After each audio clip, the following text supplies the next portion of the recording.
Welcome to What's on Your Mind. I am Reverend Keven Kadel. What's on my mind is reaction versus response. Consider that your mind includes not only your thoughts, but thoughts that are conscious and not so conscious. That mind includes feelings, and mind includes intuitions. The mind in What's on My Mind is a multidimensional version of mind. And learning more about all facets of your life, your relationships, your career, your finances, you ultimately learn more about that force for good within you, and you live more of your true essence, which is living spirit. Distinguishing between reacting and responding helps heal and grow consciousness. By reacting less and responding more, you direct your mind more positively and productively. You live more in accord with that force for good within you, and your life naturally gets better. If you're anything like me, objectively examining my thinking, scanning my mind, that can tend to focus at times on my life's challenges and failures and shortcomings. Of course, focusing on anything, be it negative or positive, tends to amplify it and maybe blow it out of proportion. It does prove the premise that one's thoughts do create one's perceived reality, albeit not in the most positive and productive way. Becoming more aware of what's on your mind, becoming more aware of when you react versus when you respond, becoming more aware of that empowers you to direct your thinking away from the negative and towards the positive. The metaphysical premise is that your thoughts create your reality, or more precisely, your perceptions of reality. On the one hand, there is a two or more agreed upon objective reality. There are observations that others confirm. There are undisputed facts and evidence. There are circumstances and conditions. And then on the other hand, there is your mind. There is my mind. Your perceptions, your version, your rendition, your take, your spin on objective reality. Now, the parable of the Dallas farmer helps illustrate at least one aspect of how mind creates differing perceptions of the same set of facts. Here goes the parable. There once was a farmer in ancient China who owned a horse. "You are so lucky," his neighbors told him. "You have a horse to pull that cart for you." "Maybe," the farmer replied. One day he didn't latch the gate properly and the horse ran away. "Oh no, that's terrible news," his neighbors cried. "Such bad luck." "Maybe," the farmer replied. A few days later, the horse returned, bringing with it 6 wild horses. "How fantastic! You're so lucky," his neighbors told him. "Maybe," the farmer replied. The following week, the farmer's son was breaking in one of the horses when it threw him to the ground, breaking his leg. "Oh no," the neighbors cried. "Such bad luck all over again." "Maybe," the farmer replied.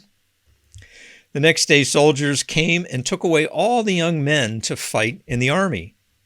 The farmer's son was left behind because he had a broken leg. "You are so lucky," his neighbors cried. "Maybe," the farmer replied. Notice the farmer's perceptions versus the neighbor's perceptions. The neighbors react with bad luck, good luck. The farmer responds with maybe. Neighbors are reacting. Their perceptions appear to be out of habit or pattern or belief. Farmer is responding. Farmer's perceptions are mindful. They include more thoughts and feelings and intuitions. As you become less reactive and more responsive, you are naturally more mindful of positive thoughts and feelings and intuitions. And you live a more loving, peaceful, joyous, and compassionate life. How do you get to that mindful state? Spiritual practices. Those spiritual practices shift your mind to a greater good that's already present and operative in your life. Here's a simple yet powerful spiritual practice to help you reduce reacting and increase responding. It all begins with setting a powerful, positive intention, and that intention is to become less reactive and more responsive. In so doing, notice any tendency to react, to do as the farmer's neighbors did. They reacted with, "That's so terrible," or "That's so lucky." Reaction is usually born out of unconscious habits, patterns, and beliefs. As you notice any reactionary tendencies, allow the reactions to pass and then pause, take a breath or two. And as the reaction passes, ask yourself, maybe the reaction born out of these habits and patterns and beliefs, maybe that reaction has overlooked or overshadowed or distracted from a compassionate and reasoned response. Maybe there is a powerful, positive, productive response. Maybe I can review and revise and release my reactions. And you might end with some affirmation like, "I am more present and responsive to the force for good. I pause for the positive and the productive and the creative." As you become less reactive and more responsive, you become more mindful of a divine intelligence, of an infinite creativity, and a universal love within you. In the pause, you open to something more positive, more productive, and more powerful. You live more of living spirit, and it allows for living spirit to live more of you. Becoming more responsive, you feel and express more love, peace, joy, and compassion for yourself and for all the lives that your life touches.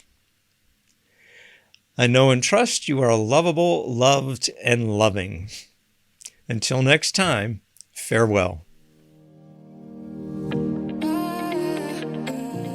Thanks for viewing this episode of What's on Your Mind from Vita Spiritual Learning Center. If you found this meaningful, please leave a comment, question, or suggestion in the chat. For more information, please visit vitaslc.org